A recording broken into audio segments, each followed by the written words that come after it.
this video, we're going to show you how to cut carbon arrows with this Harbor Freight mini cutoff saw that I bought online for 30 bucks.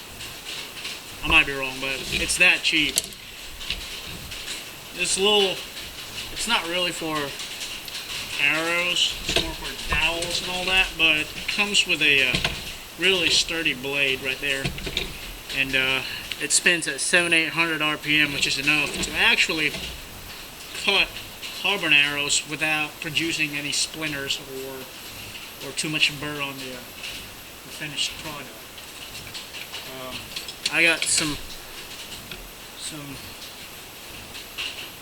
garbage carbon arrows here that I have busted up while shooting, and I want to try and see if I can show to you guys how it works, or how this thing works, and you'll be amazed how good it produces cut arrows without that too much, like I said, splintering, fraying, burring at the end of the arrows itself, or the shafts.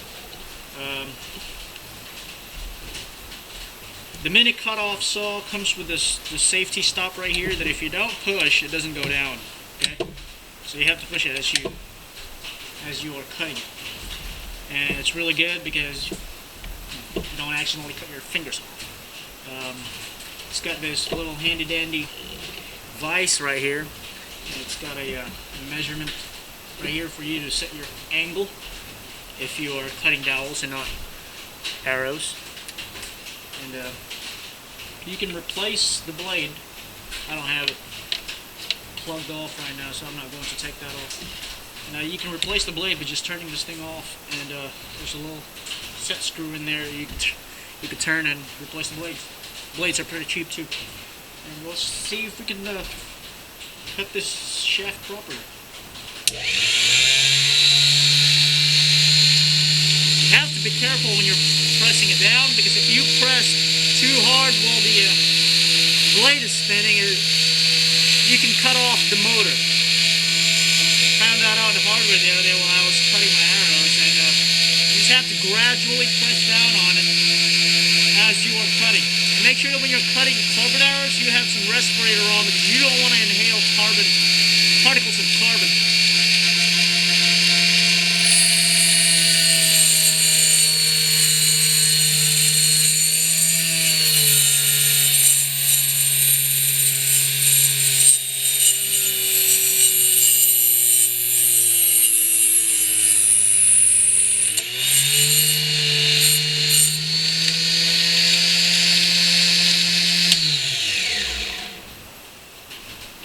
So you can see how that works. That's the finished product right there. You don't really have to square it that much because of this vise right here, which holds it in place to make a square cut off the shaft. If you can get a really fine file, I have this multi-tool right here that I use to file the ends of arrow shafts that I cut, and you can just file the excess frames at the end of it, not too much, or else you will splinter it. And if you have a rat tail file, you can also insert that in there and deburr the inside. And just a friendly reminder that when you are actually using this cut arrow shaft right here to use it, you have to clean the inside with a denatured alcohol to make sure that your inserts will adhere to it properly.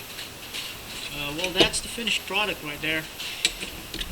For a little mini cutoff saw that you can buy from Harbor Freight, it does the job, and it will save you tons of money when you actually use this off-the-shelf kind of items to produce arrows, and not give in to those expensive ones online that are essentially for arrow cutting.